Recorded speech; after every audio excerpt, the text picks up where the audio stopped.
Hello my dear audience, কেমন আছো সবাই? আই হোপ সবাই ভালো আছো, আর আমি অনেক ভালো আছি। তো আজকে ফ্রাইডে, আমার হফ ডে চলছে, এজন্য আসছি অনেক দিন বাদ দিয়ে আমাদের কয় নদীর পাড়ে। এই কয় নদীর পাড়টা বর্তমানে ওয়েদারটা অনেক সুন্দর, তাই পিছনের ভিউ, সাইডে মাইডে সব দিকের ভিউ অনেকটা সুন্দর লাগতেছে, ভালো লাগতেছে। একটা সময় আসিল যে আমাদের এদিকে প্রচুর পরিমাণের কাশফুল আসিল। এই সময় মানুষ আমাদের এদিকে ঘুরতে আসতো, কয় নদীর পাড়ে দেখতে আসতো। এখন মোটামুটি কাশফুল কমে গেছে, তখন মানুষটা আসে না।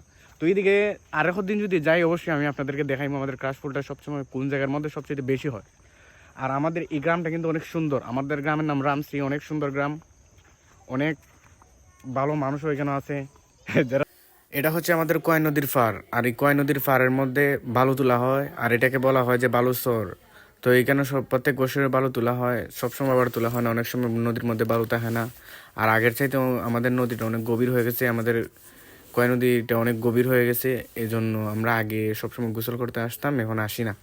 আর প্রথমত আমরা সময় পাই না, আমি একটু জব করি, আমার ফ্রেন্ডরা সবার ধান্দায় ঘোরাফেরা করে, সবাই একটা না একটা জব করে, এই জন্য সবসময় আসতে পারি না। তো আজকে সময় পাইছি, এই জন্য আসছি। আইসা দিকে যে অনেকটা ভালোই লাগতেছে, পিছনের ভিউগুলা, সামনের ভিউগুলা সব দিকে অনেকটা সুন্দর। আর সামনের আর এই চরের মধ্যে এই চরের মধ্যে অনেক সময় আখ ফলানো হয়েছে, আমাদের আঞ্চলিক ভাষায় যেটা খোয়ার বলে, এটা ফলানো হয়েছে। আর আমরা অনেক কিছু খাইছি। আর আজকে আসছি যে ওয়েদারটা অনেক সুন্দর লাগতেছে, আকাশের দিকগুলো অনেকটা ভালো লাগতেছে, আকাশগুলা কিরকম একটু কালার ধরে রাখছে, এগুলো দেখতে ভালো লাগতেছে। অনেক সময় এখানে বসছি, বইসা বইসা টাইম পাস করছি। টাইম পাস করার পরে ভাবলাম যে একটা ভিডিও বানাই, কি ভিডিও বানাই আমি বুঝতে পারতেছি না। এই জন্য ভাবলাম যে একটা ব্লগ টাইপের কিছু করি, করলে পরে মোটামুটি তো ভালোই দেখা যাইব। এই জন্য আসছি, উপরে আইসা পরে আমরা ভিডিও করা শুরু করে দিছি, অনেকটা ভালোই লাগছে।